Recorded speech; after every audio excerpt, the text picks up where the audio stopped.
بسم اللہ الرحمن الرحیم۔ آج ہم قرآن مجید کی جو صورتیں پڑھیں گے وہ قرآن مجید کے صورتوں کے پانچویں گروپ کی مکی صورتیں ہیں۔ آج جو صورتیں ہم پڑھیں گے وہ 9 صورتیں ہیں۔ ان میں سے 8 صورتیں جوڑا جوڑا صورتیں ہیں، اور ایک سورہ یاسین وہ الگ سے ایک منفرد سورہ ہے۔ اس پانچویں گروپ میں کل ملا کے 16 صورتیں ہیں، جن میں سے 13 مکی ہیں اور 3 مدنی ہیں۔ جو ترتیب ملحوظ رکھی گئی ہے قرآن مجید کی ان صورتوں میں خاص مضامین کی رعایت سے، اس میں ہم نے یہ دیکھا کہ پہلے گروپ میں خطاب اہل کتاب سے تھا اور ان پر اتمام حجت تھی۔ دوسرے گروپ میں اللہ تعالیٰ نے یہ بات بیان فرمائی کہ کیسے اللہ کے پیغمبر صلی اللہ علیہ وسلم نے دعوت، انذار، وارننگ، تیاری کے مراحل سے گزر کر اللہ کے فیصلے کے مطابق اللہ کے عذاب کو نافذ کیا اس قوم پر جس نے کہ اللہ کے رسول کا انکار کیا۔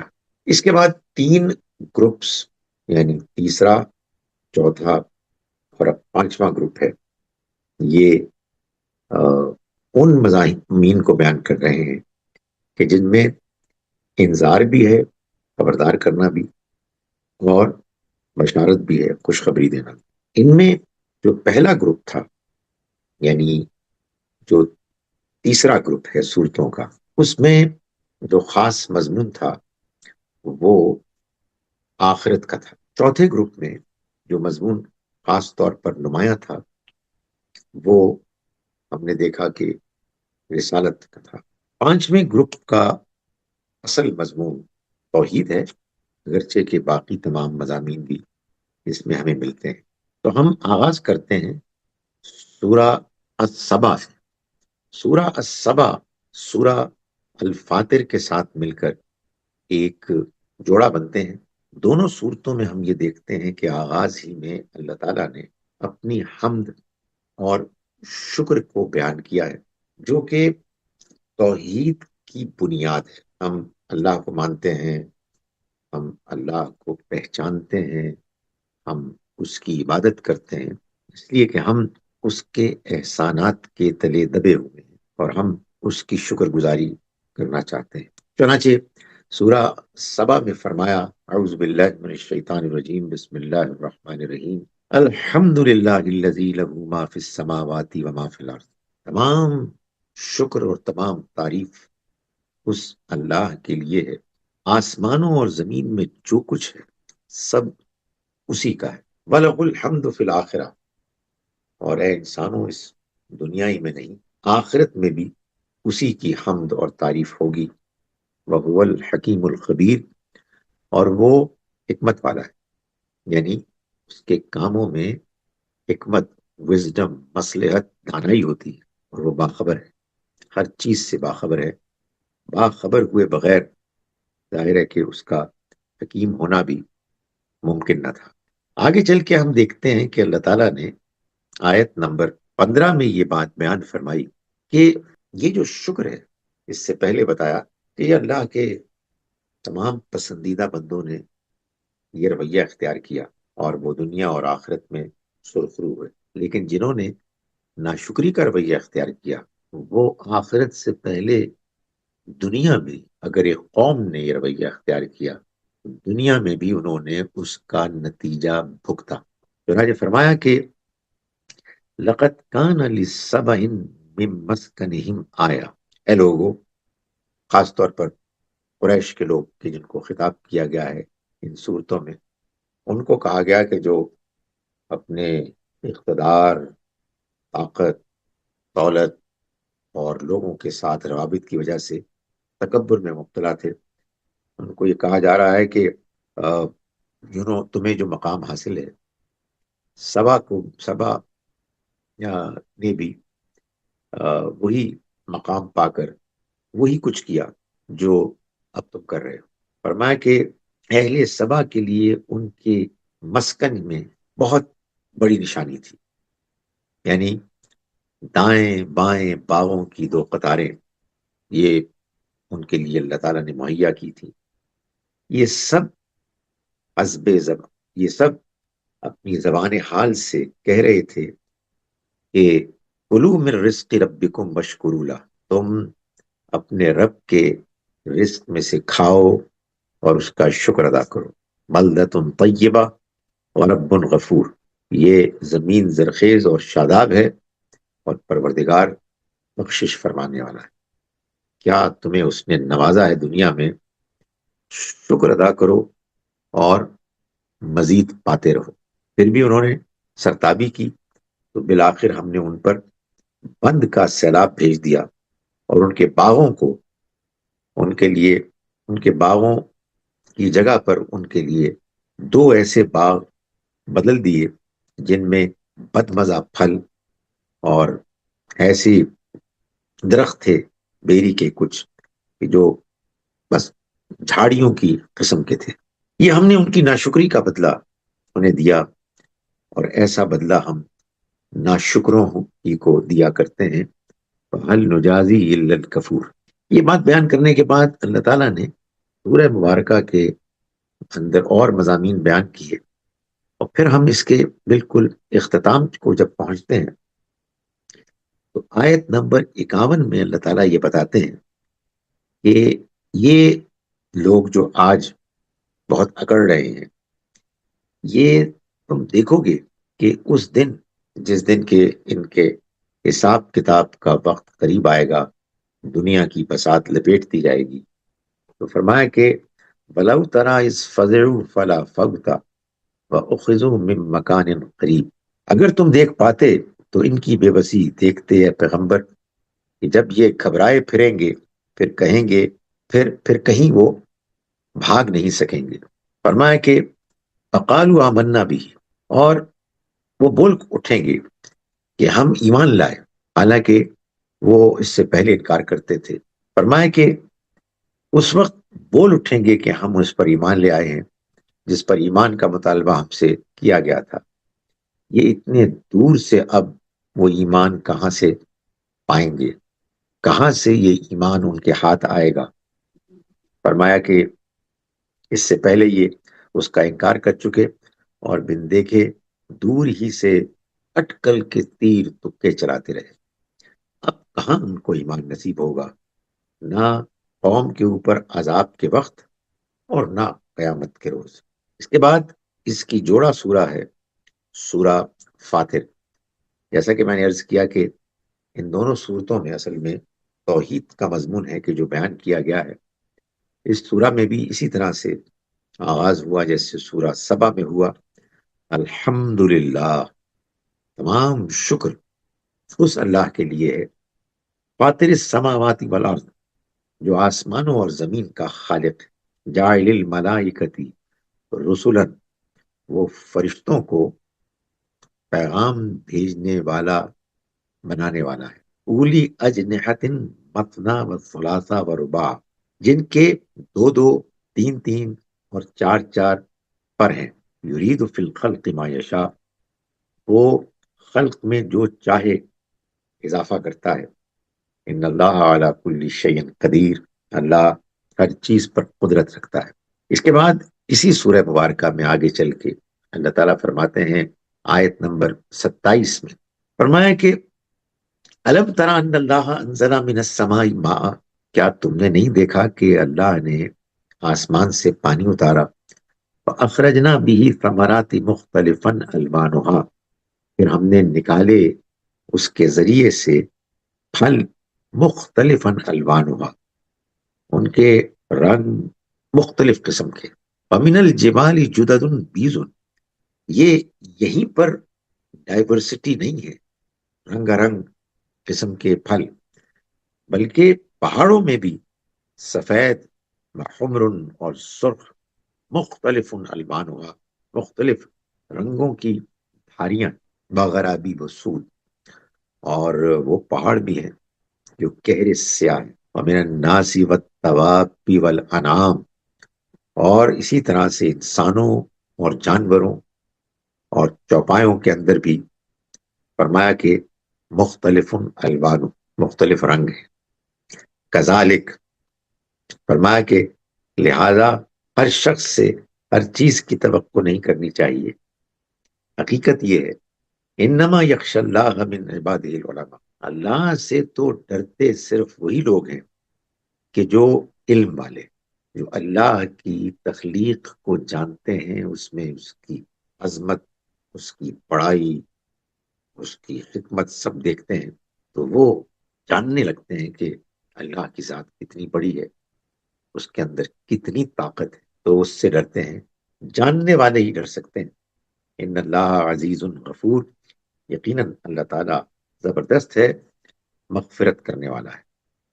سورہ مبارکہ کے بالکل آخر میں اللہ تعالیٰ نے یہ فرمایا سورہ فاطر میں کہ یہ جو لوگوں کا معاملہ ہے، جس طرح سے وہ رویہ اختیار کیے ہوئے ہیں، انہیں معلوم ہونا چاہیے کہ اگر یہ جو کچھ کر رہے ہیں ابھی، ان کا مواخذہ کر لے اللہ تعالیٰ دنیا ہی میں سب کا، تو کچھ بھی نہ بچے. وَلَوْ يُؤَاخِذُ اللَّهُ النَّاسَ بِمَا كَسَبُوا مَا تَرَكَ عَلَى ظَهْرِهَا مِن دَابَّةٍ، لوگوں کو ان کے اعمال پر اگر اللہ فوراً پکڑے تو زمین کے اوپر کسی جاندار کو باقی نہ رہنے دے، مگر وَلَٰكِن يُؤَخِّرُهُمْ إِلَىٰ أَجَلٍ مُّسَمًّى، وہ انہیں ایک مقرر مدت تک مہلت دیتا ہے، چھوڑتا ہے، ڈھیل دیتا ہے، موقع دیتا ہے. فَإِذَا جَاءَ أَجَلُهُمْ، پھر جب ان کی مدت پوری ہو جائے گی، فَإِنَّ اللَّهَ كَانَ بِعِبَادِهِ بَصِيرًا، تو وہ پھر ان کو پکڑے گا. اس لیے کہ اللہ اپنے بندوں کو خوب دیکھنے والا ہے. اس کے بعد وہ منفرد سورہ ہے جس کو قرآن مجید کا دل بھی کہا گیا ہے، سورہ یاسین.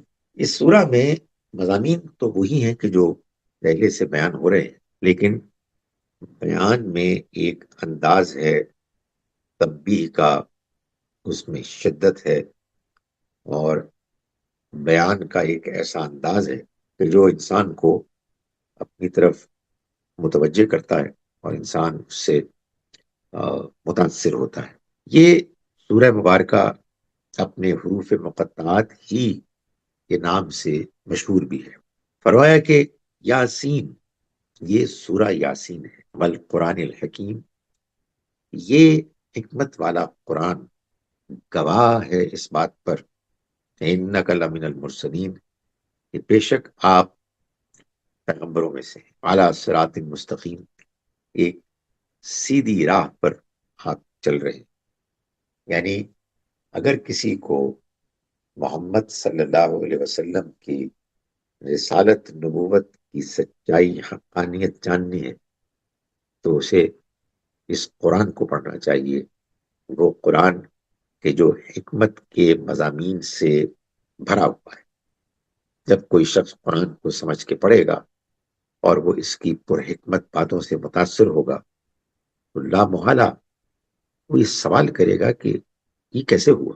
اس کا جواب اس کے سوا کچھ نہیں کہ اللہ کے جس بندے نے اس کلام کو پیش کیا، اللہ کے کلام کی حیثیت سے وہ واقعی اللہ کے پیغمبر ہیں، اور اللہ نے ان کے قلب مبارک پر اپنے فرشتے جبرائیل علیہ السلام کے ذریعے سے اپنا کلام نازل فرمایا. چند مضامین کو بیان کرنے کے بعد اس میں خاص طور پر موسیٰ اور ہارون علیہ السلام کے قصے کو بیان کیا گیا، جس کے بعد ایک بندہ مومن نے آ کر ان کی مزید تائید کی. وہ بندہ مومن کے جن کا ذکر آگے سورہ مومن میں بھی آئے گا. اللہ تعالیٰ نے آیت نمبر 33 سے آگے اپنی کچھ نشانیوں کا ذکر کیا. فرمایا کہ آیت الہم الارض المیتہ، یہ لوگ نشانیاں مانگتے ہیں، حقیقت یہ ہے کہ ان کے لیے مردہ زمین ایک بڑی نشانی ہے. احییناہا، ہم نے اس کو زندہ کیا، یعنی آسمان سے پانی برسا کر ہم نے اس کو زندہ کیا. منہا حبن فمنہ یاکلون، اس میں ان سے غلہ اگایا اور اس میں یہ کھاتے ہیں. یعنی تم یہ دیکھو کہ کھانے پینے کی ضرورت تمہارے اندر تمہارے وجود میں موجود ہے۔ اور کیسا عجیب بندوبست کیا کہ زمین تھی سوکھی، مردہ، آسمان سے اس نے پانی برسایا۔ تم نے کیا کیا؟ تم نے تو زمین میں بیج بویا، اور اس بیج کو اللہ نے لہلہاتی فصلیں، باغات بنا دیے جس میں سے تم کھاتے ہو۔ وجعلنا فیہا جنات من نخیل وعناب، اور ہم نے کھجوروں اور انگوروں کے باغ اس میں لگائے۔ وفجرنا فیہا من العیون، اور اس میں چشمے نکال کر بہا دیے۔ معلوم ہے کیوں؟ لیأکلوا من ثمرہ، کہ وہ اس کے پھل کھائیں۔ وما عملت ایدیہم، یہ ان کے ہاتھوں نے تو نہیں بنائے، اور نے کیا؟ کہ کہاں سے نکل آتے ہیں؟ تم بناتے ہو اس کو۔ افلا یشکرون، تو پھر کیا شکر نہیں کرتے؟ اس کے بعد آگے چل کے اللہ تعالیٰ فرماتے ہیں آیت نمبر 38 میں، معاف کیجیے گا 68 میں، 68 میں، وَلَوْ نَشَاءُ لَطَمَسْنَا عَلَىٰ أَعْيُنِهِمْ، فرمایا کہ اگر ہم چاہتے ہوتے تو ان کی آنکھیں مٹا دیتے۔ فَاسْتَبِقُوا الصِّرَاطَ، پھر یہ راستے کی طرف بڑھتے۔ فَأَنَّىٰ يُبْصِرُونَ، کہاں سے دیکھتے؟ یعنی تم روزانہ اس بات کا مشاہدہ کرتے ہو، تجربہ کرتے ہو کہ تمہیں آنکھیں ملی ہیں جن سے تم اللہ کی بنائی ہوئی اس حسین دنیا کو دیکھتے ہو۔ اگر ہم آنکھیں مٹا دیں تو پھر آگے بڑھنے کے لیے تمہارے پاس کیا طریقہ ہو؟ وَلَوْ نَشَاءُ لَمَسَخْنَاهُمْ، اور اگر ہم چاہتے تو ان کو مسخ کر دیتے، ان کی جگہ پر۔ مسخناہم علی مکانتی، جہاں وہ کھڑے بیٹھے ہیں وہیں ان کو زمین میں دھسا دیتے۔ زمین کو ایسے بنایا ہے تم اطمینان سے اس پر چلتے ہو، کام کاج کرتے ہو۔ ہم دھسا دیتے تو فمستطاعوا مضیا ولا یرجعون، تو پھر نہ آگے بڑھ سکتے اور نہ پیچھے لوٹ سکتے۔ ومن نعمرہ ننکسہ فی الخلق، کیا دیکھتے نہیں ہو کہ ہم جس کو لمبی عمر دیتے ہیں اس کی خلقت میں درجہ بدرجہ اس کو پیچھے لوٹا دیتے ہیں۔ تمہیں یہ سمجھانے کے لیے کہ دیکھو تم کچھ بھی نہیں ہو، تم اللہ کے بے بس بندے ہو۔ وہ تم سے کیا چاہتا ہے کہ تم اس کی بڑائی کو مانو، اپنی بے بسی، اپنی کم مائگی کا اعتراف کرو، شکر کرو، عاجزی کا اظہار کرو، تکبر نہ کرو۔ افلا یعقلون، پھر کیا یہ لوگ سمجھتے نہیں ہیں؟ اس کے بعد اگلی دو صورتیں آتی ہیں، سورہ الصافات اور سورہ صاد، جہاں ہم یہ دیکھتے ہیں کہ پچھلی دو صورتوں میں اللہ تعالیٰ نے اپنی شکر گزاری کے لیے، اس توحید کے لیے شکر گزاری کے جذبے کو خاص طور پر نمایاں کیا۔ وہاں ان دو صورتوں میں بھی یہی معاملہ ہم کو نظر آتا ہے، اور یہاں بھی اللہ نے کیا معاملہ کہ سورہ صافات میں بھی جیسے کہ سورہ الفاتر میں فرشتوں کا ذکر آیا، ان کی پروں کا پیغام پہنچانے والے اللہ کے کارندوں کی حیثیت سے ان کے رول کا۔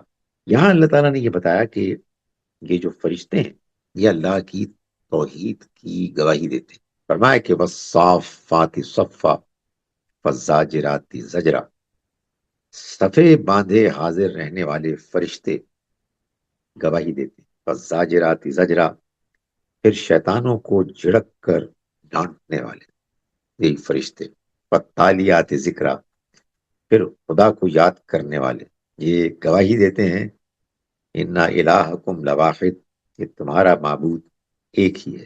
اس میں گواہی یہ بھی ہے کہ اللہ تعالیٰ ایک اطلاع دے رہا ہے اس غیب کی دنیا کے بارے میں جس کو ہم نہیں دیکھ سکتے، اور اس کا کچھ اندازہ تو ہم کر سکتے ہیں کہ یہ جو توحید کا انکار کرنے والے لوگ، مشرک لوگ ہیں، یہ تو اللہ کے علاوہ اور معبودوں کو بھی مانتے ہیں، مگر جیسا کہ قرآن نے بار بار اس بات کو بیان کیا کہ اگر واقعی یہ معبود ہوتے تو زمین میں تو فساد مچ جاتا، پھر تو مختلف خدا اپنی ٹیریٹری کو بڑھانے کے لیے، دوسرے کے اقتدار طاقت کو کم کرنے کے لیے ایک دوسرے سے لڑتے۔ یہاں تو صورتحال یہ ہے کہ یہ دنیا چل رہی ہے بڑے اطمینان کے ساتھ، اور اس میں ہم دیکھتے ہیں کہ اس کا فرمان جاری ہوتا ہے، وہ اپنے نظام کو چلاتا ہے، تمام کائنات کے مختلف عوامل، حصے، وہ ایک دوسرے کے ساتھ مل کر اس کے مشن کو پورا کرتے ہیں، اور اس میں اس کے یہ کارندے ہیں فرشتے جو ایکٹیولی رول پلے کرتے ہیں اللہ کے حکم سے۔ انہی فرشتوں کو ان نادانوں نے اپنے شرک کے لیے استعمال کیا، ان کو خاص قسم کا رول انہوں نے اپنے طور پر سوچ کے دیا کہ یہ بھی آزاد ہیں، خود مختار ہیں، ایک اثر، اقتدار، طاقت رکھتے ہیں۔ اللہ تعالیٰ نے فرمایا کہ یہ صف باندھے کھڑے ہیں اور اللہ کے کاموں کو کر رہے ہیں، شیاطین کو مار بھگا رہے ہیں، اور اللہ کو وہ خوب یاد کرتے ہیں، اور ان کا اس طرح سے سرگرم ہونا اس بات کی گواہی ہے کہ تمہارا معبود ایک ہی معبود ہے۔ سورہ مبارکہ میں بہت سے پیغمبروں کا ذکر ہوا، لیکن اس کے بعد آخر میں اللہ تعالیٰ نے وہ غیر معمولی واقعہ بیان کیا کہ جو ابراہیم اور اسماعیل علیہ السلام کی اس امتحان کا واقعہ ہے، جس میں اللہ نے ابراہیم علیہ السلام کو ان کے خواب میں یہ دکھایا کہ وہ اپنے بیٹے کو ذبح کر رہے ہیں۔ فرمایا فلما بلغ معہ السعی، پھر جب وہ لڑکا یعنی اسماعیل وہ اس کے ساتھ یعنی ابراہیم کے ساتھ دوڑ دھوپ کرنے کی عمر کو پہنچا، یعنی بچپن سے اس عمر کو پہنچا کہ اب وہ ان کا ساتھ دینے کے قابل ہو گیا، تو قالا، کہا ابراہیم نے، یا بنیا، اے میرے بیٹے، انی ارا فی المنام، میں خواب میں دیکھتا ہوں، انی اذبحک، کہ میں تم کو ذبح کر رہا ہوں، فانظر ماذا تری، تو دیکھو تمہاری کیا رائے، یعنی غور کرو اور سوچو تم کس نتیجے تک پہنچتے ہو۔ یہ سوال اس لیے بھی کیا کہ ایک تو بیٹا بھی اس میں خواب کی امپلیمنٹیشن میں انوالو تھے، یعنی اگر اس کو ہونا تھا، دوسرا یہ کہ یہ خواب تھا، خواب بہرحال تعبیر کا ایک منتظر ہوتا ہے، اس کو جب تک کہ سمجھا نہ جائے، اس کی تعبیر نہ کی جائے، وہ بہرحال خوابی ہے۔ تو یہ ایک بڑا اہم انہوں نے اقدام کیا ابراہیم علیہ السلام نے، کہ ان کو مشورے میں شامل کیا۔ قال یا ابتی، تو فرمایا اسماعیل علیہ السلام نے کہ ابا جان، افعل ما تؤمر، آپ کریں جو آپ کو حکم دیا جا رہا، ستجدنی انشاءاللہ من الصابرین، آپ یقیناً مجھ کو پائیں گے اللہ نے چاہا تو صبر کرنے والوں میں سے۔ یعنی انہوں نے کہا کہ لگتا یہی ہے کہ اللہ یہ حکم دے رہا ہے کہ آپ مجھ کو ذبح کریں۔ یہ غیر معمولی ان کے اندر کیسے پیدا ہوئی کیفیت، ایک 14-15 سال کے نوجوان، معلوم ہوتا ہے کہ اس سے پہلے وہ اللہ کا گھر بنا چکے تھے، اور اللہ کے گھر بناتے ہوئے اپنے عظیم باپ کی صحبت میں انہوں نے دعائیں کی، نمازیں پڑھی، تو کیا تعجب اس بات پر کہ اس کے نتیجے میں بیٹے کے اندر وہ غیر معمولی نیکی، اللہ کے ساتھ تعلق، اس کی فرما برداری کا جذبہ پیدا ہو گیا، جس کے بعد انہوں نے یہ غیر معمولی فیصلہ سنایا اپنے والد صاحب کو کہ میں حاضر ہوں۔ فرمایا کہ فلما اسلما وتلہ للجبین، تو پھر جب دونوں نے اسلمہ، سر تسلیم خم کیا، یعنی دونوں نے اللہ کے حکم کے آگے اپنے آپ کو جھکا دیا. فَتَلَّهُ لِلْجَبِينِ، اور باپ نے بیٹے کو پیشانی کے بل لٹا دی. اس کا تصور کرتے ہوئے انسان کانپ جاتا ہے. انہوں نے یہ کیا، فرمایا کہ وَنَادَيْنَاهُ، ہم نے پکارا اس کو، یا ابراہیم، اے ابراہیم، قد صدقت الرؤیا، تم نے تو اس خواب کو سچ کر دکھایا. یعنی ہم نے تم کو خواب دکھایا تھا. خواب کی ایک تعبیر ہوتی ہے. ابراہیم علیہ السلام کو بھی یہ معلوم تھا. یہ بالکل ممکن تھا کہ وہ خواب کی کوئی ایسی تعبیر کرتے جس سے اس کا منشا پورا ہو جاتا. معلوم یہ ہوتا ہے کہ اللہ تعالیٰ کے پیش نظر بھی یہی بات تھی کہ اس خواب کے ذریعے سے ابراہیم اور اسماعیل علیہ السلام کو اللہ تعالیٰ اپنا یہ فیصلہ سنائے کہ اب اسماعیل دنیا کی تمام دوسری مصروفیتوں سے کٹ کے یہ قربانی دیں گے، ان کے والد بھی، کہ وہ اس گھر کے خادم بنے. اگر اس حکم کے آگے جھکنے سے بھی آگے بڑھ گئے دونوں باپ بیٹے. ایسا نہیں تھا کہ ابراہیم علیہ السلام اس کی کوئی ایسی توجیہ تعبیر نہیں کر سکتے تھے. وہ جانتے تھے دونوں امکانات موجود ہیں، مگر دونوں نے مل کے جو فیصلہ کیا، اللہ تعالیٰ کی طرف سے جو رد عمل آیا، اس سے تو معلوم ہوتا ہے کہ انہوں نے اللہ تعالیٰ کو بھی سرپرائز کر دیا. فرمایا کہ یا ابراہیم، اے ابراہیم، قد صدقت الرؤیا، تم نے تو خواب کو سچ کر دکھایا. یعنی تم نے تو بالکل اس کو لٹرل بنا دیا. تو یہ اللہ تعالیٰ کی طرف سے پہلا رد عمل تھا. فرمایا انا کذالک نجزی المحسنین، ہم اسی طرح سے بہترین رویہ اختیار کرنے والوں کو جزا دیتے.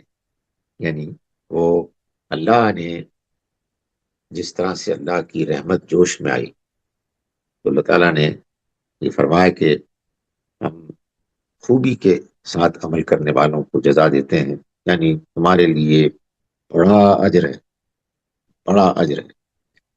اور یہ فرمایا ان ھذا لہو البلاء المبین، یہ یقیناً ایک بہت واضح آزمائش تھی. وفدیناہ بذبح عظیم، اور ہم نے اس کو ایک عظیم قربانی کے عوض اسماعیل کو چھڑا لیا. یعنی ابراہیم کامیاب ہو گئے، اور پھر اس کے بعد ایک سلسلہ چلا، ایک روایت چلی کہ مینڈے کی اور جانوروں کی قربانی دی جائے گی. اور جب یہ قربانی دی جائے گی تو ابراہیم اور اسماعیل علیہ السلام کی اس عظیم قربانی کو یاد کیا جائے گا، اور اپنے اندر یہ جذبہ پیدا کیا جائے گا کہ زندگی میں جب کبھی بھی اللہ کی طرف سے کسی قربانی کا موقع آئے گا تو پھر اس میں کوئی دریغ نہیں کیا جائے گا. اس کے بعد اگلی سورہ ہے، معاف کیجیے گا، اگلا جو مقام ہے اس سورہ مبارکہ میں، وہ اس کے اختتام میں ہے، آیت نمبر 68 سے، یعنی تقریباً اختتام 171 سے 182 تک. یہ سورہ مبارکہ، اس میں بہت سی آیات ہیں، یہ بالکل آخر کی آیت ہے، معاف کیجیے گا.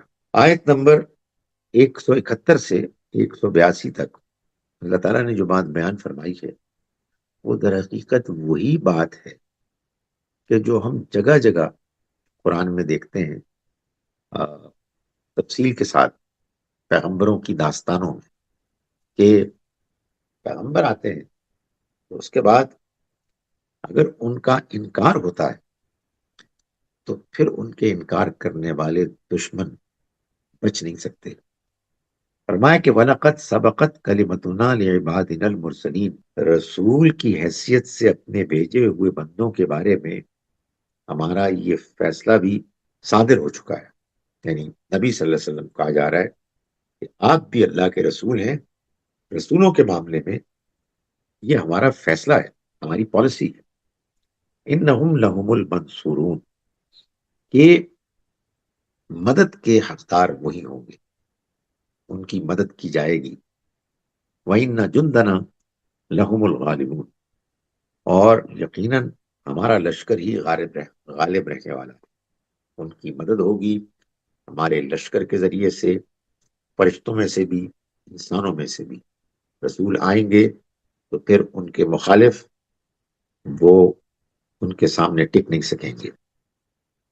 وَإِنَّ جُنْدَنَا لَهُمُ الْغَالِبُونَ، اور یقیناً ہمارا لشکر ہی غالب ہو کر رہے گا۔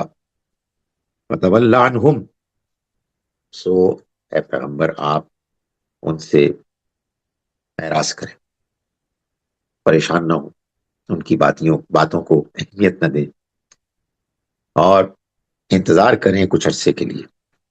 وَأَبْصِرْهُمْ فَسَوْفَ يُبْصِرُونَ، اور انہیں دیکھتے رہو، ان قریب یہ بھی دیکھ لیں گے۔ أَفَبِعَذَابِنَا يَسْتَعْجِلُونَ، پھر کیا یہ ہمارے عذاب کے لیے جلدی مچاتے ہیں۔ فَإِذَا نَزَلَ بِسَاحَتِهِمْ، تو جب وہ ان کے صحن میں اترے گا تو فَسَاءَ صَبَاحُ الْمُنذَرِينَ، تو بڑی ہی بری ہوگی ان لوگوں کی صبح جنہیں اس سے خبردار کیا گیا۔ اس لیے چھوڑ دو اور کچھ دنوں کے لیے ان سے اعراض کرو اور دیکھتے رہو، ان قریب یہ بھی دیکھ لیں گے۔ فرمایا کہ سبحان ربک رب العزت عما یصفون، آپ کے پروردگار عزت کا مالک ان سب باتوں سے پاک ہے جو یہ بیان کرتے ہیں۔ سلام علی المرسلین، اور ان کے پیغمبروں پر سلامتی ہے، اور اس کے پیغمبروں پر سلامتی ہے۔ الحمدللہ رب العالمین، اور شکر اللہ ہی کے لیے ہے جو جہانوں کا پروردگار ہے۔ اس کے بعد ہے اس کی جوڑا سورہ، سورہ صاد۔ اس سورہ مبارکہ میں دو اور صورتوں کی طرح حروف مقطعات نہیں ہے، بلکہ ایک ہی حرف ہے، صاد۔ اس کے علاوہ سورہ نون ہے اور سورہ قاف ہے۔ اس سورہ مبارکہ کا آغاز ہوتا ہے صاد والقرآن ذی الذکر، یہ سورہ صاد ہے۔ قرآن جو سر تسر یاد دہانی ہے، یہ گواہی دیتا ہے کہ یہ برحق ہے، اور ان لوگوں کے پاس کوئی سند، کوئی دلیل نہیں۔ بل الذین کفروا فی عزت وشقاق، بلکہ یہ انکار کرنے والے اصل میں عزت نفس مبالغہ آمیز، عزت نفس یعنی تکبر اور دشمنی میں، اس کی ضد میں بہت آگے بڑھ گئے، یعنی ان کے پاس کہنے کو کوئی بات نہیں، کوئی دلیل نہیں، لیکن یہ بہت آگے بڑھ گئے ہیں۔ کم اہلکنا من قبلہم من قرن، ان کا خیال ہے کہ ان کے لیے عذاب کیسے آئے گا، ان سے پہلے ہم نے کتنی ہی قومیں ہلاک کر دی۔ فنادوا ولا حین مناس، تو انہوں نے ہائے پکار کی کہ اپنے آپ کو بچا لیں، مگر وہ بچنے کا وقت نہیں تھا۔ یہ جو انکار کرنے والے لوگ ہیں، ان کے بارے میں اللہ تعالیٰ نے یہ بتایا کہ بل عجبو، انہوں نے تعجب کیا، یعنی انہیں اس بات پر اچنبا ہوا، تعجب ہوا، ان جاءہم منذر منہم، کہ ان کے پاس ایک خبردار کرنے والا آیا انہی میں سے۔ وقال الکافرون، اور کہا کافروں نے، ھذا ساحر کذاب، یہ تو ساحر، جادوگر ہے، یہ تو سخت جھوٹا ہے۔ اور اجعل الآلہۃ الہا واحدا، انہوں نے لوگوں کے پاس جا کر یہ کہا کہ کیا یہ جو اتنے سارے ہمارے خدا ہیں، وہ ان کو ایک خدا بناتا ہے، ایک معبود مانتا ہے؟ یہ کیسے؟ ان ھذا لشیء عجاب، تو بڑی عجیب بات ہے، حقیقت میں بڑی عجیب بات ہے کہ دنیا میں انسان جس معاشرے میں پلتا بڑھتا ہے، وہ اس معاشرے کا مذہبی ریلیجس نیریٹو اختیار کر لیتا ہے، انٹرنلائز کر لیتا ہے۔ سو یہ پیغمبر کی مخالفت میں اپنے لوگوں کو کہہ رہے ہیں کہ دیکھو کتنی عجیب بات ہے کہ یہ صاحب کہہ رہے ہیں کہ یہ بہت سے جو خدا ہیں اصل میں ایک ہی خدا ہے، کوئی اور خدا نہیں ہے. ان ھذا لشیء عجاب، بڑی عجیب بات ہے. How strange. وانطلق الملأ منهم، تو کیا ہوا کہ اٹھ کھڑے ہوئے سردار ان میں سے، اور انہوں نے کہا کہ انمشو واسبروا علی آلہتکم. انہوں نے کہا لوگوں کو کہ دیکھو تم چلو اور اپنے معبودوں پر، اپنے خداؤں کے لیے جم جاؤ، ڈٹ جاؤ. ان ھذا لشیء یراد، بے شک یہی چیز ہے جو مطلوب ہے. یعنی اسی کو فالو کرو. یہی ہوتا ہے نا تعصب، ایک قومی ملی حمیت. وہ لوگ جذباتی ہوتے ہیں اور پھر وہ آنکھیں بند کر کے ٹوٹ پڑتے ہیں. اسی لیے کہا جاتا ہے کہ ہر حال میں انسان کو اپنی عقل کو استعمال کرنا چاہیے. اور یہ جو تقریریں ہوتی ہیں، خاص طور پر جو فائری سپیچز ہوتی ہیں، ان کو اگنور کرنا چاہیے. اور اصل جو آ، اس کو کہنا چاہیے نا استدلال، اصل استدلال کو دیکھنا چاہیے کہ وہ کیا ہے. اس کے بعد ہم چلتے ہیں آگے، اور آیت نمبر 24 میں ہم دیکھتے ہیں کہ اللہ تعالیٰ یہ بتا رہے ہیں ایک واقعہ، حق پسندی کا واقعہ. اللہ تعالیٰ قرآن مجید میں ہم کو جا بجا ایسی باتیں بتاتے ہیں، ایسے واقعات سناتے ہیں جس سے کہ انسان کے اندر، اگر انسان سیکھنا چاہے، جاننا چاہے، تو یہ جذبہ پیدا ہوتا ہے کہ وہ سول سرچنگ کرے، وہ اپنے اندر کریٹیکل تھنکنگ پیدا کرے، اپنے ماضی میں کیے ہوئے اعمال کو دیکھے، اور اگر کہیں غلطی ہوئی ہے تو اس کی اصلاح کرے. اس ضمن میں اللہ تعالیٰ نے بات بیان فرمائی داؤد علیہ السلام. ان کے پاس ایک مقدمہ آیا. اس مقدمے میں دو بھائی تھے، ایک مضبوط تھا، ایک کمزور تھا. ایک کے پاس 99 دمبیاں تھیں، ایک کے پاس ایک دمبی تھی. یہ 99 والے بھائی صاحب، ان سے وہ ایک بھی لے کے اپنی سینچری کمپلیٹ کرنا چاہتے تھے. تو یہ کمزور ان کے پاس آیا اور یہ کہا کہ یہ معاملہ ہے. تو داؤد علیہ السلام نے جب اس مقدمے کو سنا تو انہوں نے فیصلہ سناتے ہوئے یہ بات بھی کہی کہ یہ بہت ہوتا ہے، یہ دنیا میں بہت ہوتا ہے کہ جو لوگ مضبوط ہوتے ہیں، طاقتور ہوتے ہیں، وہ کمزوروں کے اوپر اپنے زور کے ذریعے سے زیادتی کرتے ہیں، اپنی طاقت کے ذریعے سے زیادتی کرتے ہیں. فرمایا کہ قال لقد ظلمك بسؤال ناجتك الى نعاجی، یقیناً ظلم کیا تمہارے ساتھ اس نے تمہاری ایک دمبی کو اپنی دمبیوں میں ملانے کے مطالبے کے نتیجے میں. وَإِنَّ كَثِيرًا مِّنَ الْخُلَطَاءِ لَيَبْغِي بَعْضُهُمْ عَلَى بَعْضٍ، اور بہت سے ایسے مال کو ملانے والے وہ ایک دوسرے کے اوپر زیادتی کرتے ہیں، سرکشی کرتے ہیں. إِلَّا الَّذِينَ آمَنُوا وَعَمِلُوا الصَّالِحَاتِ، سوائے ان لوگوں کے کہ جو ایمان لائے اور جنہوں نے نیک عمل کیے. وَقَلِيلٌ مَّا هُمْ، اور وہ تھوڑی ہو. یعنی جن کے پاس اقتدار اور طاقت اور اختیار ہو، وہ زیادتی کرنے کے موقع کو کبھی استعمال نہیں کرتے، ایکسپلائٹ نہیں کرتے. وَظَنَّ داؤد انما فتناہ، داؤد نے گمان کیا کہ ہم اس کو آزما رہے ہیں، ہم نے اس کو آزمایا. فاستغفر ربہ، تو اس نے معافی مانگی اپنے رب سے. وخر راکعا واناب، تو وہ سجدے میں گر گیا اور پورے دل سے اس کی طرف رجوع ہو. فغفرنا له ذلک، تو ہم نے معاف کیا اس کو اس پر.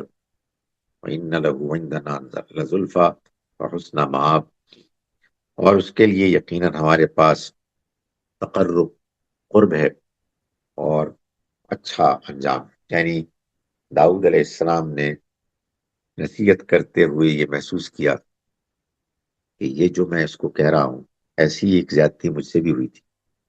وہ زیادتی کیا تھی اس کو اللہ نے بیان نہیں کیا، اور نہ اس کے بیان کرنے کی ضرورت ہے، نہ ہمیں معلوم ہے وہ کیا. لیکن اتنی بات ہے کہ اللہ تعالیٰ نے یہ بتا دیا کہ اللہ کو جو رویہ پسند ہے وہ تو یہی ہے انسان خواہ کبھی دوسرے کو بتاتے ہوئے، بلکہ ایسا ہی ہونا چاہیے کہ دوسرے کو نصیحت کرتے ہوئے، جیسا کہ قرآن مجید نے بیان کیا کہ اتامرون الناس بالبر، تم دوسروں کو نیکی کی تلقین کرتے ہو، وتنسون انفسکم، اور اپنے آپ کو بھول جاتے ہو۔ داؤد علیہ السلام نے نصیحت کرتے ہوئے یہ محسوس کیا کہ خود ان کی زندگی میں ایک ایسا واقعہ ہوا جس میں ان سے زیادتی ہو گئی، بے اختیار اللہ کے آگے گر پڑے اور معافی مانگنے لگے، اور اللہ کو یہ بات اتنی پسند آئی کہ انہوں نے اس کو اپنے آخری کلام میں ہمیشہ کے لیے شامل کر۔ اس کے بعد آیت نمبر 27 میں اللہ تعالیٰ فرماتے ہیں کہ وما خلقنا السماء والارض وما بینہما باطلا، زمین و آسمان اور ان کے درمیان کی چیزوں کو ہم نے باطل، عبث، بیکار پیدا نہیں کیا۔ ذالک ظن الذین کفروا، یہ ان لوگوں کا گمان ہے جو انکار پر اڑ گئے، یہ بس سب کچھ ایسی الٹپ ہے، مزے کرو، لوٹو، اس لیے کہ کچھ نہیں ہونے والا، بابر بیش کوش کہ عالم دوبارہ نیست۔ فویل للذین کفروا من النار، تو بربادی ہو ان لوگوں کے لیے جنہوں نے انکار کیا آگ میں، یعنی وہ آگ میں پڑیں گے۔ ام نجعل الذین آمنوا وعملوا الصالحات، کیا ہم ان لوگوں کو جنہوں نے جو ایمان لائے اور جنہوں نے نیک عمل کیے، کالمفسدین فی الارض، ان لوگوں کی برابر کر دیں گے جو زمین میں فساد مچاتے ہیں، یعنی وہ بھی مر جائیں گے، یہ بھی مر جائیں گے، وہ بھی قبر میں جائیں گے، یہ بھی قبر میں جائیں گے، اور سب ختم ہو جائے گا؟ کیا ایسا ہے؟ ام نجعل المتقین کالفجار، کیا ہم پرہیزگاروں کو نافرمانوں کے برابر کر دیں گے؟ کتاب انزلناہ، یہ وہ کتاب ہے جس کو ہم نے نازل کیا الیک، آپ پر اے پیغمبر، مبارکن، بابرکت، کیوں نازل کیا؟ لیتدبروا آیاتی، تاکہ یہ اس کی آیات پر غور کریں، ولیتذکر اولو الالباب، اور عقل والے اس سے یاد دہانی حاصل کریں۔ ایک کتاب اس لیے نہیں آئی ہے کہ محض اس کو پڑھ لیا جائے اور اپنے لیے ثواب حاصل کرنے کی یہ امید رکھی جائے۔ ایک کتاب اس لیے آئی ہے اس کو پڑھا جائے، اس پر غور کیا جائے، اور اس سے یاد دہانی اور نصیحت حاصل کی جائے۔ اس کے بعد جو اگلی دو صورتیں ہیں وہ سورہ الزمر اور سورہ المومن، یہ دونوں صورتیں بھی پچھلی صورتوں کی طرح یہ بھی جوڑا صورتیں ہیں۔ سورہ الزمر یہ سورہ نمبر 39 ہے، اور اس سورہ مبارکہ میں بڑے حکمت کے مضامین ہیں۔ اس کا آغاز ہم دیکھتے ہیں، فرمایا کہ تنزیل الکتاب من اللہ، اس کتاب کا اہتمام کے ساتھ اترنا، نازل ہونا ہوا اس اللہ کی طرف سے جو العزیز الحکیم، زبردست، غالب ہے، حکمت والا ہے۔ انا انزلنا الیک الکتاب، ہم نے آپ پر اے پیغمبر یہ کتاب نازل کی، بالحق، بالکل ٹھیک، یعنی ایسے نازل کی کہ اب یہ فیصلہ کرنے آئی، فیصلہ کن، فاعبد اللہ، تو آپ عبادت کیجیے اللہ کی، مخلصا لہ الدین، اس کے لیے دین کو، اطاعت کو بالکل خالص کرتے ہوئے۔ الا للہ الدین الخالص، جان لو کہ اللہ ہی کے لیے خالص دین ہے، اللہ ہی کے لیے دین کو خالص کرنا چاہیے، اسی کی اطاعت ہونی چاہیے، اس کے علاوہ کسی کی اطاعت اس کے مقابلے میں اس کا کوئی امکان، اس کو کوئی سوال نہیں ہونا چاہیے۔ والذین اتخذوا من دونہ اولیاء، رہے وہ کہ جو اس کے سوا دوسرے ولی کارساز بناتے ہیں، وہ کیوں بناتے ہیں؟ ان کے پاس کہنے کو کیا ہے؟ وہ کہتے ہیں ما نعبدہم الا لیقربونا الی اللہ زلفی، ہم نہیں عبادت کرتے ان کی مگر اس لیے تاکہ ہم ان کے ذریعے سے اللہ کا قرب حاصل کریں۔ تو وہ ایک فلسفہ بگاڑتے ہیں کہ جی اللہ تو بہت بڑا ہے، بہت دور ہے، بہت عظیم ہے، بادشاہ ہے، تو اس کے کچھ وزیر ہیں، اس کے کچھ درباری ہیں، ہم اصل میں ان کے پاس جاتے ہیں تاکہ ان کے ذریعے سے ہم اللہ کا قرب پائیں۔ شیطان لعین لوگوں کو سجاتا ہے وہ دلائل، جن دلائل سے وہ متاثر ہوتے ہیں۔ ان اللہ یحکم بینہم، اللہ ان کے درمیان فیصلہ کرے گا، فیما ہم فیہ یختلفون، ان معاملات میں جن میں کہ یہ اختلاف کرتے ہیں۔ ان اللہ لا یہدی من ہوا کاذب کفار، اللہ نہیں ہدایت دیتا، رہنمائی کرتا ان کی کہ جو جھوٹے ہیں اور ناشکر ہیں، اور اسی طرح کے انٹ سنٹ دلائل پیش کر کے غلط رویے اختیار کرتے ہیں۔ اس کے بعد اللہ تعالیٰ نے فرمایا آیت نمبر 42 میں، فرمایا کہ یہ جو تم کو کہا جاتا ہے نا کہ موت کے بعد ایک زندگی آئے گی اور تم پھر مرنے کے بعد اٹھو گے، تو یہ تمہارے لیے کوئی تعجب کی بات ہے؟ ارے یہ تو تمہارے ساتھ معاملہ روزانہ ہی ہوتا ہے۔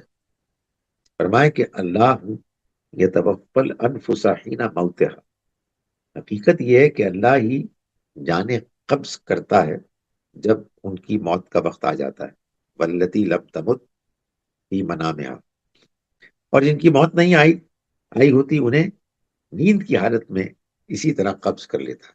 یعنی نیند پر غور کرو تو کیا ہے، ایک وقتی موت ہی تو ہے۔ جیسے موت میں آدمی جب اس کی کیفیت میں جائے گا تو سو جائے گا، ایسے ہی نیند میں بھی سوتا ہے۔ فرمایا کہ فَيُمْسِكُ الَّتِي قَضَى عَلَيْهِ الْمَوْتَ، ہوتا کیا ہے کہ جن کی موت کا فیصلہ کر چکا ہوتا ہے ان کو روک لیتا ہے، اور وَيُرْسِلُ الْأُخْرَى، اور وہ بھیج دیتا ہے ان کو جو دوسرے ہیں، اِلَىٰ أَجَلٍ مُّسَمًّى، ایک وقت مقرر تک کے لیے ان کو آزاد کر دیتا ہے، رہا کر دیتا ہے۔ ان فی ذالک لآیات، یقینا اس میں نشانیاں ہیں، لقوم یتفکرون، ان لوگوں کے لیے کہ جو غور کرتے ہیں۔ خدا نے اپنے دین کے دلائل ہماری زندگی، ہمارے گرد و پیش، ہماری فطرت میں، ہمارے اٹھنے بیٹھنے میں، ہمارے رات دن میں پھیلا دیے۔ اب کچھ لوگ وہ ہیں جو نہیں ماننا چاہتے، انکار پر تلے ہوئے ہیں، اور کچھ لوگ وہ ہیں کہ جو اللہ کی ان نشانیوں سے فائدہ اٹھاتے ہیں اور اس کے ذریعے سے اللہ کی توحید کو بھی مانتے ہیں اور آخرت کو، موت کے بعد والی زندگی کو بھی مانتے ہیں۔ اس کے بعد آگے اللہ تعالیٰ نے ایک وہ مضمون بیان کیا ہے جس کے بارے میں میں یہ کہتا ہوں کہ اگرچہ کہ اس طرح کا مضمون اور جگہوں پہ بھی، مگر یہ بیان اتنا شاندار بیان ہے کہ باقی دوسرے بیانات اس موضوع سے متعلق اصل میں اسی کی روشنی میں سمجھنے چاہیے۔ فرمایا کہ قل یا عبادی الذین اسرفوا علی انفسہم، کہہ دو ان سے میرے بندوں جنہوں نے اپنی جانوں پر زیادتی کی، گناہ کیے، شرک کیا، اپنے خواہشات کی پیروی کی، یعنی اپنی جانوں پر ظلم کیا۔ قرآن یہ کہتا ہے کہ جب ہم جان بوجھ کر کوئی گناہ کرتے ہیں تو اصل میں اپنا ہی نقصان کرتے ہیں، اپنے جانوں پر زیادتی کرتے ہیں۔ آپ میرے ان بندوں سے کہہ دیں لا تقنطوا من رحمت اللہ، اللہ کی رحمت سے مایوس نہ ہو۔ ان اللہ یغفر الذنوب جميعا، اللہ تو تمام گناہوں کو بخش دے گا، تمام گناہوں، جميعا، کیوں نہیں بخشے گا؟ انہ هو الغفور الرحیم، بے شک وہ بخشنے والا ہے، وہ رحم کرنے والا ہے، اس کی رحمت ہمیشہ کے لیے۔ مگر یوں ہی نہیں، یہ تو خوشخبری ہے، اس خوشخبری کو پانے کے لیے، اس کا مستحق بننے کے لیے وَأَنِيبُوا إِلَىٰ رَبِّكُمْ، تم اپنے رب کی طرف رجوع کرو، وَأَسْلِمُوا لَهُ، اور اس کے فرما بردار بن جاؤ، من قبل ان یأتیکم العذاب، اس سے پہلے کہ تم پر عذاب آئے، ثم لا تنصرون، پھر تمہاری مدد نہ کی جائے۔ یعنی میرے بندوں کو یہ بتا دیں کہ میری رحمت کے دروازے کھلے ہوئے ہیں، لیکن وہ دروازے انہی لوگوں کے لیے کھلے ہوئے ہیں کہ جو اس دروازے تک آتے ہیں۔ اللہ کی رحمت کو پانے کے لیے اللہ کی رحمت کے دروازے پر کھٹکھٹانا ہوگا، اور یہ کھٹکھٹانا کیا ہے؟ یہ کھٹکھٹانا توبہ ہے۔ اس کے بعد سورہ مبارکہ کے آخر میں اللہ تعالیٰ نے یہ بتایا کہ قیامت کے روز دو گروہ ہو جائیں گے، بڑے بڑے، کفار کا گروہ اور اہل ایمان کا گروہ۔ فرمایا وَسِیقَ الَّذِینَ کَفَرُوا، اور انکار کرنے والے گروہ، سیقہ، ہانکے جائیں گے، وہ دھکیلا جائے گا، الی جہنم، جہنم کی طرف، زمرہ، گروہ در گروہ، حتی اذا جاؤہا، یہاں تک کہ جب اس کے پاس پہنچ جائیں گے، فتحت ابوابها، تو اس کے دروازے ان کے لیے کھول دیے جائیں گے، وقال لهم خزنتها، اور اس کے داروغے کہیں گے، پوچھیں گے، وہ پوچھیں گے کہ الم یاتکم رسول منکم، کیا تمہارے پاس تم میں سے رسول نہیں آئے، یتلون علیکم آیات ربکم، جو تم پر تمہارے رب کی آیات پڑھ کر سناتے، وَيُنذِرُونَكُمْ لِقَاءَ يَوْمِكُمْ هَذَا، اور جو تمہیں خبردار کرتے تھے اس دن کی ملاقات سے کے بارے میں۔ ایسا نہیں ہوا کیا؟ قالوا بلا، وہ جواب میں کہیں گے کہ ایسے ہی ہوا، ہم اس کا اعتراف کرتے ہیں، ولیکن حقت کلمۃ العذاب علی الکافرین، لیکن عذاب کی بات انکار کرنے والوں پر پوری ہو کے رہی، یعنی انہوں نے بات ٹھکرا دی، نظر انداز کر دی۔ قیلت خلو ابواب جہنم خالدین فیہا، کہا جائے گا کہ داخل ہو جاؤ جہنم کے دروازوں میں سے، ہمیشہ رہنے کے لیے اس میں، فبئس مثوی المتکبرین، تو کیا برا ٹھکانہ ہوگا تکبر کرنے والوں کا۔ یہ قرآن بار بار بیان کرتا ہے کہ کافر لوگ اصل میں ایروگنٹ لوگ ہیں، تکبر کرنے والے ہیں، جو حق بات کو سننے کے لیے اس لیے تیار نہیں ہوتے کہ وہ اپنے آپ کو حق سے بڑا سمجھتے ہیں، اور جو حق پیش کرنے والا ہے وہ اس کو اپنے سے کم تر سمجھتے ہیں۔ اس کے برعکس فرمایا کہ وَسِیقَ الَّذِینَ اتَّقَوْا، اس کے برعکس جو لوگ اپنے پروردگار سے ڈرتے تھے، اتقوا ربہم الی الجنۃ زمرہ، وہ جنت کی طرف لے جائے جائیں گے، حتی اذا جاؤہا، یہاں تک کہ جب وہ اس کے پاس پہنچیں گے، وفتحت ابوابها، اور اس کے دروازے ان کے لیے کھولے جائیں گے، وقال لهم خزنتها، اور اس کے پاسبان ان کو کہیں گے سلام علیکم، سلامتی ہو تم پر، تم خوش رہو، فادخلوها خالدین، اور اس میں ہمیشہ کے لیے داخل ہو جاؤ، وقالوا الحمد للہ الذی صدقنا وعدہ، اور وہ ان کے جواب میں کہیں گے کہ شکر ہے اس خدا کا جس نے ہمارے ساتھ اپنا وعدہ سچا کر دکھایا، نتبوأ من الجنۃ حیث نشاء، ہم اس جنت میں اس کے وارث بنے ہیں، اور جہاں چاہیں اب ہم اس میں ٹھہریں، جو مقام دیکھیں اپنے لیے پسند کر لیں۔ فرمایا کہ فنعم اجر العاملین، عمل کرنے والوں کا کیا ہی اچھا صلہ ہوگا۔ اس کے بعد سورہ الزمر کی جوڑا سورہ ہے المومن۔ اس سورہ مبارکہ میں اللہ تعالیٰ نے ایک بندہ مومن کا ذکر خاص طور پر کیا ہے، جس کے نام پر یہ سورہ مبارکہ موسوم ہے۔ اس میں پہلی 3 آیات میں اللہ تعالیٰ فرماتے ہیں کہ حامیم، یہ سورہ حامیم ہے۔ حامیم سے شروع ہونے والی 7 سورتوں میں سے یہ پہلی سورہ ہے، یعنی سورہ حامیم اور سورہ المومن۔ یہ سورہ حامیم ہے، تنزیل الکتاب من اللہ العزیز العلیم، اس کتاب کا اہتمام کے ساتھ نازل ہونا ہوا اللہ کی طرف سے، جو زبردست ہے، سب کچھ جاننے والا ہے، غافر الذنب، وہ گناہوں کا بخشنے والا ہے، وقابل التوب، توبہ قبول کرنے والا ہے، شدید العقاب، سخت سزا دینے والا، ذی الطول، بڑی قدرت والا، لا الہ الا ہو، نہیں ہے کوئی معبود سوائے اس کے، الیہ المصیر، اسی کی طرف لوٹنا ہوگا سب کا۔ آیت نمبر 7 اور 8 میں اللہ تعالیٰ یہ بتا رہے ہیں کہ اللہ کے فرشتے دعائیں کرتے ہیں، فرمایا کہ الذین یحملون العرش، وہ لوگ کہ جو عرش کو اٹھائے ہوئے ہیں، اس کے حامل ہیں۔ اس کا کیا مطلب ہے ہم نہیں جانتے، یہ متشابہات میں سے ہے، لیکن اللہ تعالیٰ یہ بتا رہے ہیں کہ اس کے کچھ فرشتے اتنے قریب ہیں کہ وہ اس کے عرش کو اٹھائے ہوئے ہیں، سنبھالے ہوئے ہیں۔ ومن حولہ، اور وہ کہ جو ان کے گرد و پیش میں ہیں، یسبحون بحمد ربہم، وہ اپنے رب کی حمد کے ساتھ اس کی تسبیح کرتے ہیں، ویؤمنون بہ، اور اس پر ایمان رکھتے ہیں، ویستغفرون للذین آمنوا، اور وہ استغفار کرتے ہیں ان لوگوں کے لیے کہ جو ایمان لائے۔ یعنی فرشتے اہل ایمان کے لیے اللہ سے استغفار کرتے ہیں، جب وہ اللہ سے معافی مانگتے ہیں تو فرشتے بھی ان کے ساتھ معافی مانگتے ہیں، اور وہ کہتے ہیں کہ ربنا، ہے ہمارے رب، وسعت کل شیء رحمتا وعلما، تو رحمت اور علم کے ساتھ ہر چیز پر چھا گیا ہے، یعنی تیری رحمت اور تیرا علم ہر چیز کے اوپر غالب ہے۔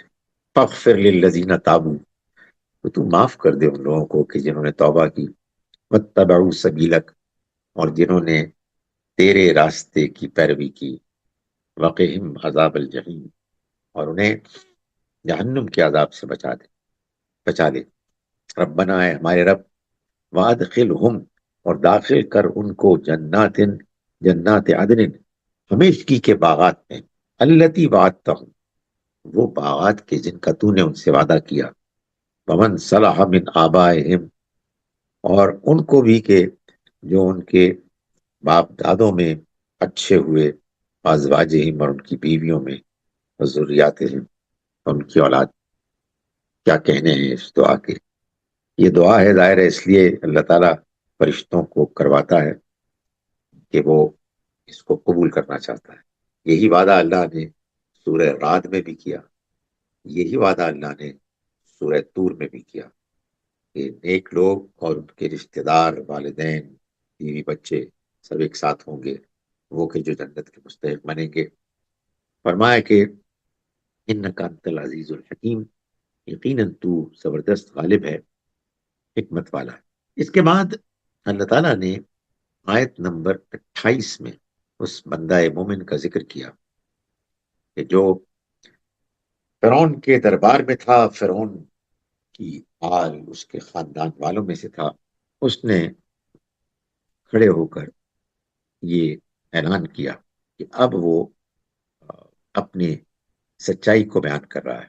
فرمایا کہ یہ وہ شخص ہے، آیت نمبر 28 میں اللہ تعالیٰ اس کے بارے میں فرما رہے ہیں کہ یہ قال رجل مؤمن، کہا ایک مومن شخص نے، من آل فرعون، فرعون کے خاندان میں سے، یعنی اس خاندان کا حصہ تھا مگر وہ مومن بنتا تھا۔ ایمان، ہدایت، اس کے لیے کسی خاندان کی ضرورت نہیں ہوتی، اس کے لیے صحیح رویے کی ضرورت ہوتی ہے۔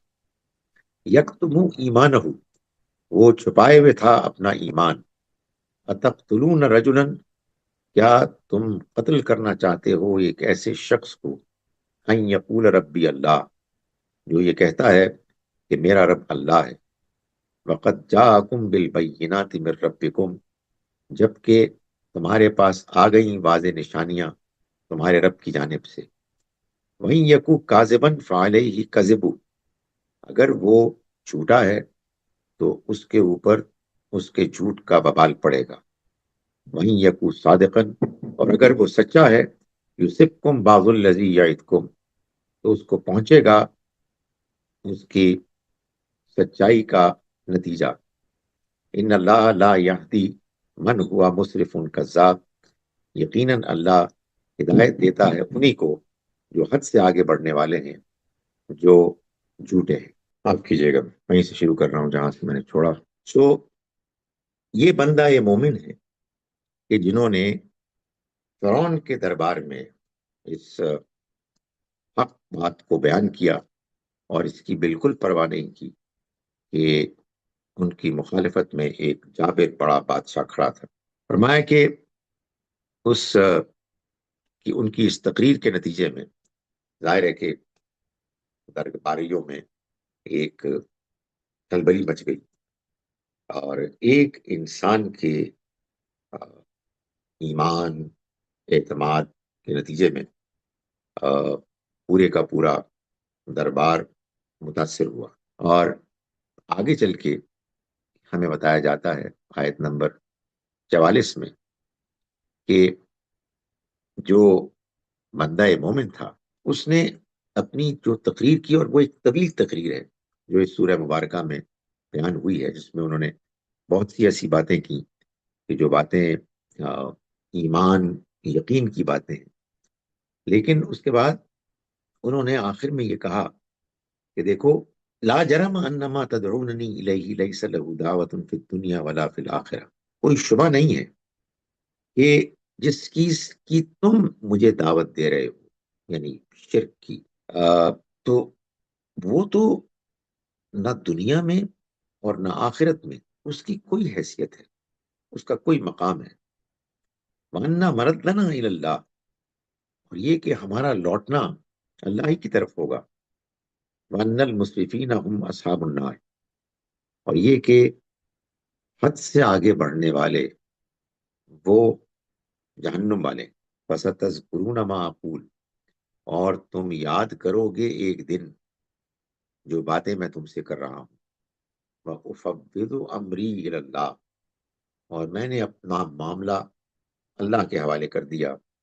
ان اللہ بصیر بالعباد، بے شک اللہ بندوں کو دیکھنے والا ہے، وہ دیکھ رہا ہے۔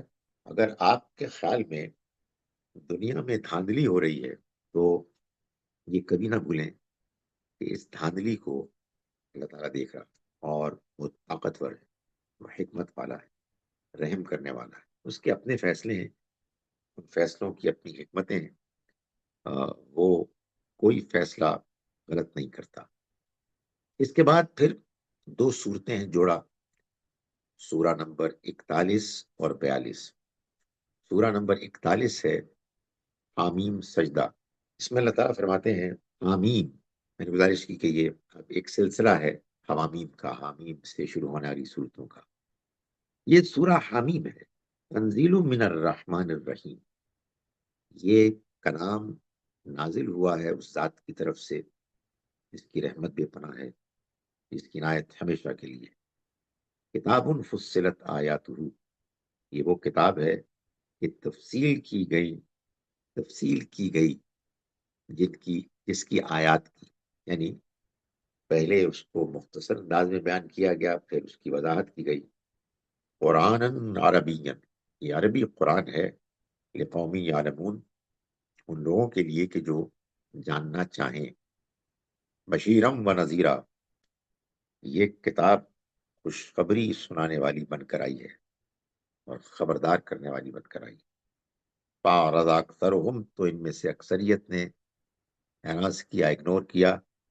فَهُمْ لَا يَسْمَعُونَ، سو یہ نہیں سنتے، اگنور کرتے ہیں، پکڑتے ہیں، سنتے نہیں۔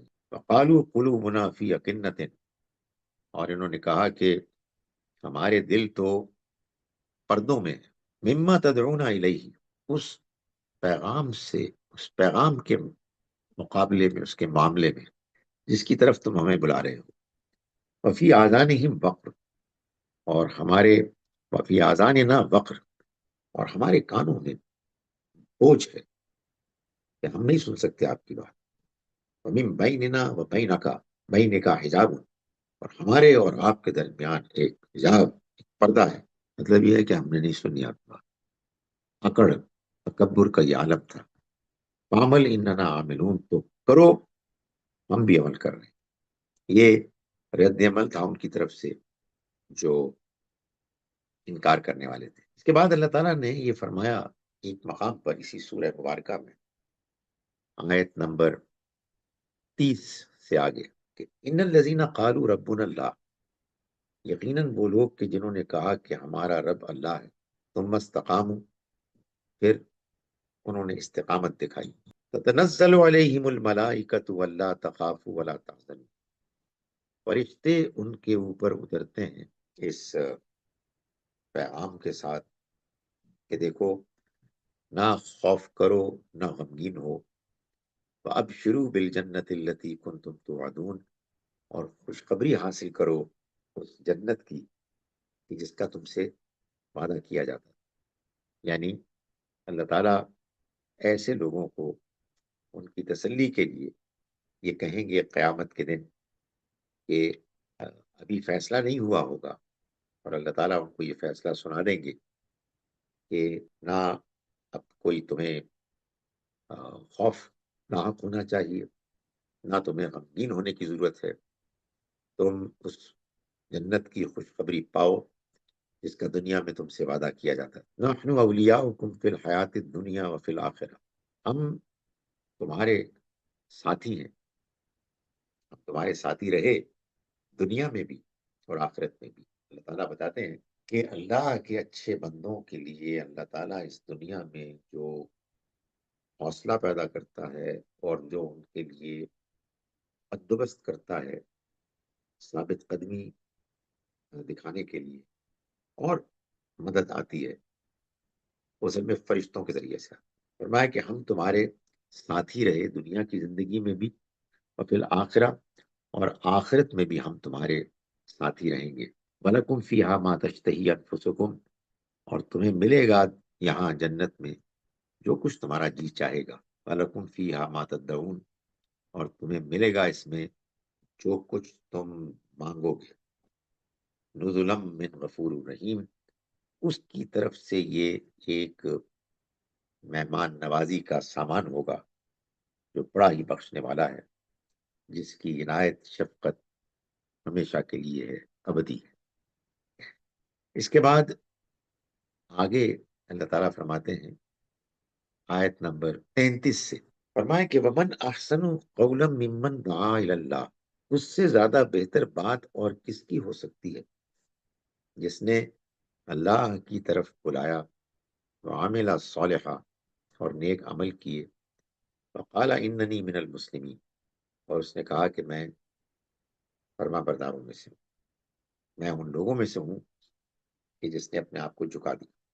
یعنی اے پیغمبر، آپ اللہ کی طرف بلا رہے ہیں، اس شخص سے بہتر کون شخص ہو سکتا ہے کہ جو لوگوں کو اللہ کی طرف بلائے، نیک عمل کرے اور کہے کہ میں خود فرما بردار ہوں اور تمہیں بھی اللہ کی فرما برداری کی دعوت دے رہا ہوں۔ فرمایا کہ وَلَا تَسْتَوِي الْحَسَنَةُ وَلَا السَّيِّئَةُ، دیکھو اچھائی اور برائی برابر نہیں ہو سکتے۔ ادفع باللتی ہی احسن، تو تم برائی کا جواب اچھائی سے دو۔ فَإِذَا الَّذِي بَيْنَكَ وَبَيْنَهُ عَدَاوَةٌ، تو معلوم ہے کیا ہوگا، وہ کہ جس کے اور تمہارے درمیان دشمنی تھی، کَأَنَّهُ وَلِيٌّ حَمِيمٌ، وہ ایسا ہو جائے گا جیسا کہ بہت گہرا دوست۔ وَمَا يُلَقَّاهَا إِلَّا الَّذِينَ صَبَرُوا، لیکن یہ نصیب نہیں ہوگا کسی کو، نہیں ہو سکتا سوائے ان کے کہ جو صبر کرنے والے ہیں، ثابت قدم۔ وَمَا يُلَقَّاهَا إِلَّا ذُو حَظٍّ عَظِيمٍ، اور یہ نصیب نہیں ہو سکتا مگر ان کو جو بڑے نصیب والے ہیں، بڑے خوش قسمت لوگ ہیں۔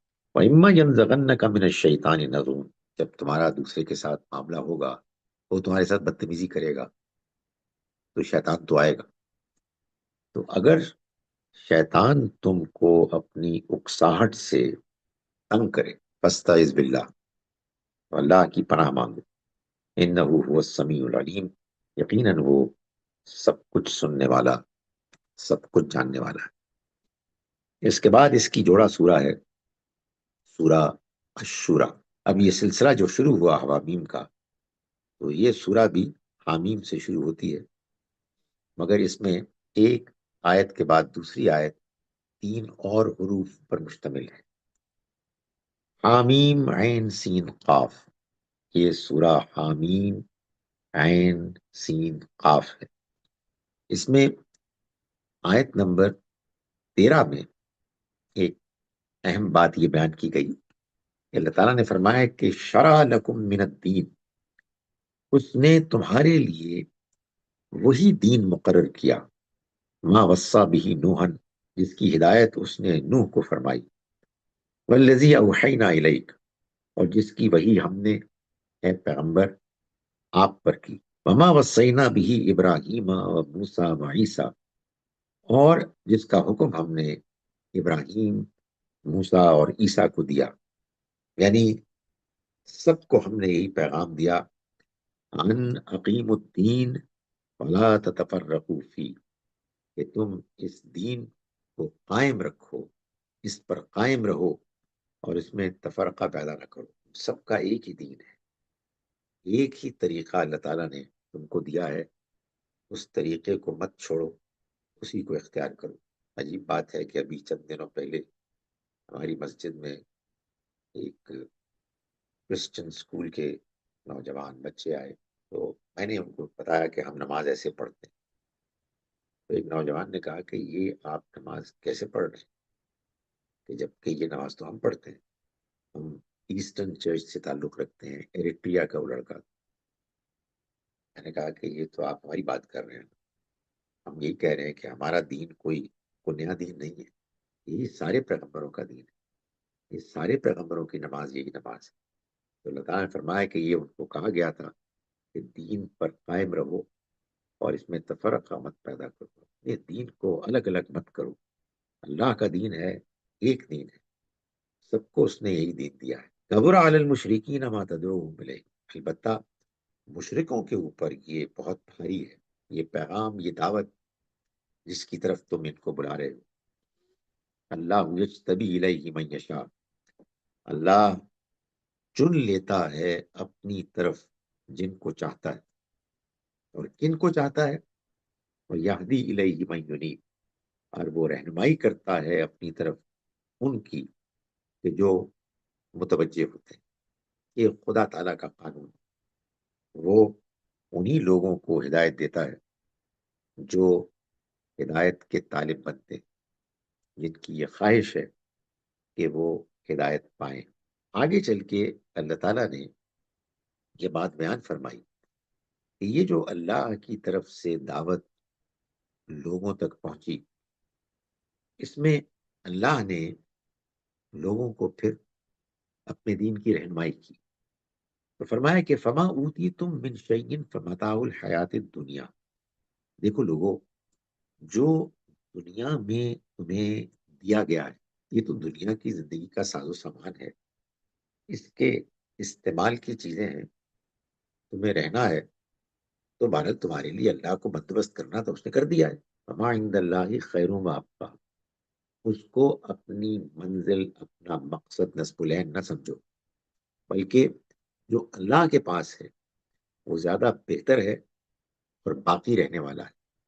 للذین آمنوا، ان لوگوں کے لیے کہ جو ایمان لائے، وعلی ربہم یتوکلون، اور وہ اپنے رب پر بھروسہ رکھتے ہیں، یعنی وہ لوگ ہیں کہ جن کو آگے چل کے اگلی زندگی میں وہ سب کچھ ملے گا کہ جو اللہ نے ایسے ہی لوگوں کے لیے تیار کر رکھا ہے۔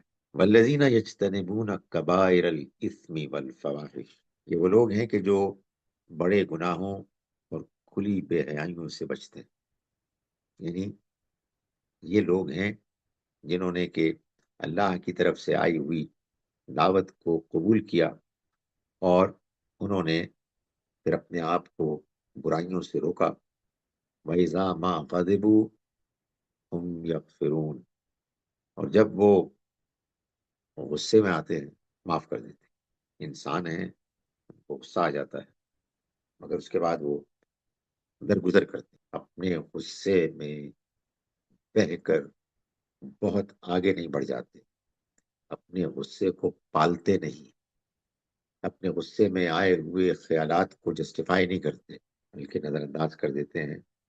فرمایا والذین استجابوا لربہم، یہ وہ لوگ ہیں کہ جنہوں نے اپنے رب کی دعوت کو قبول کیا۔ یہ اللہ تعالیٰ بار بار بیان فرماتے ہیں کہ اللہ کی دین کی دعوت دل و جان سے وہی قبول کرتے ہیں جو اس کے اچھے بندے ہوتے ہیں، برائیوں سے بچنے والے اور اپنے اوپر کنٹرول رکھنے والے۔ وَأَقَامُوا الصَّلَاةَ، یہ وہ لوگ ہیں کہ جو نماز کا اہتمام کرتے ہیں۔ وَأَمْرُهُمْ شُورَىٰ بَيْنَهُمْ، اور ان کا نظام ان کے باہمی مشورے پر مبنی ہے۔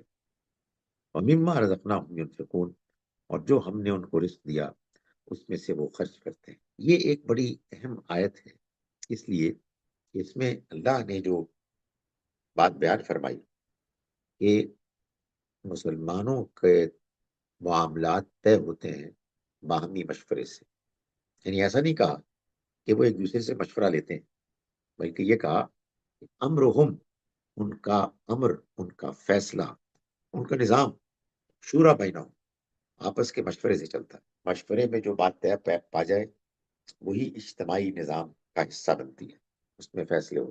یہ بات اس لحاظ سے بڑی اہم ہے کہ عام طور پر قرآن مجید میں اللہ تعالیٰ نے اپنے پسندیدہ بندوں مسلمانوں کا ذکر کیا ہے تو وہ دو ہی باتیں کرتا ہے کہ وہ نماز پڑھتے ہیں، وہ زکوٰۃ دیتے ہیں۔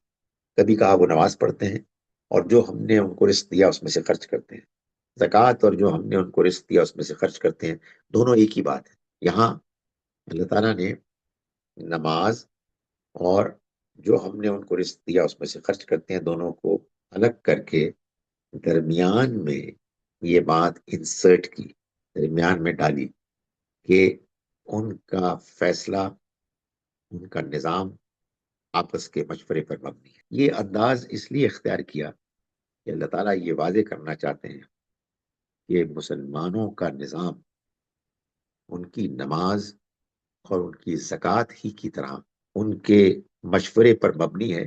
یہ اتنا ہی اہم اصول ہے جتنا کہ یہ دونوں ہیں۔ تو یہ بات اللہ تعالیٰ نے واضح فرمائی اور یہ بتایا کہ یہ اس کے پسندیدہ بندوں کا رویہ ہے۔ سورہ مبارکہ کے بالکل آخر میں اللہ تعالیٰ نے یہ بتایا کہ اللہ جب اپنے بندوں کے ساتھ کلام کرتا ہے تو اس کی چند ہی صورتیں ہیں، یعنی فرمایا کہ وما کان لبشر ان یکلمہ اللہ، اللہ کسی انسان کے لیے یہ ممکن نہیں ہے کہ اللہ اس سے کوئی آمنے سامنے ہو کر بات کرے۔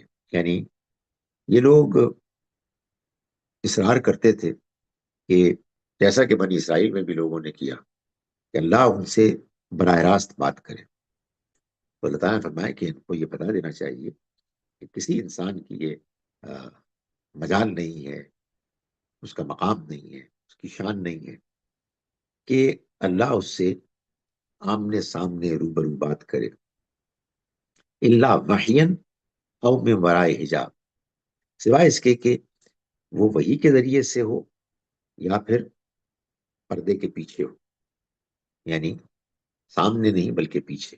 او یرسلا رسولا، یا پھر وہ کوئی رسول فرشتہ بھیجے، ویوحی باذنہ ما یشاء، پھر وہ اس کے اذن سے، اس کی مرضی سے جو چاہے وہی کر دے۔ فرشتے آتے ہیں اور اپنے پیغمبر اور اللہ کے پیغمبروں پر وہی کرتے ہیں۔ فرمایا کہ انہ ولی حکیم، یقیناً وہ بلند ہے، حکمت والا ہے۔ کذالک اوحینا الیک روحا من امرنا، اور اسی طرح سے ہم نے آپ کی طرف بھی اے پیغمبر اپنے حکم کی روح وحی کی۔ تم نہیں جانتے تھے کہ الکتاب یعنی شریعت کیا ہے اور ایمان کیا ہے، یعنی ہم نے اس کو روشنی بنا دیا جس سے ہم نے اپنے بندوں میں سے جس کو ہم چاہتے ہیں راہ دکھاتے ہیں، یعنی ہم نے اس کلام کو روشنی بنایا اور اس کے ذریعے سے ہم جس کو چاہتے ہیں روشنی دکھاتے ہیں۔ یقیناً اسی روح کا فیضان ہے کہ تم ایک سیدھے راستے کی طرف رہنمائی کر رہے ہو، اس خدا کے راستے کی طرف کہ زمین اور آسمانوں میں جو کچھ ہے اسی کا ہے۔ جان لو تمام معاملات اللہ ہی کی طرف لوٹنے والے ہیں۔ صراط اللہ الذی لہ ما فی السماوات و ما فی الارض، الا الی اللہ تسیر الامور۔ السلام علیکم ورحمۃ اللہ وبرکاتہ۔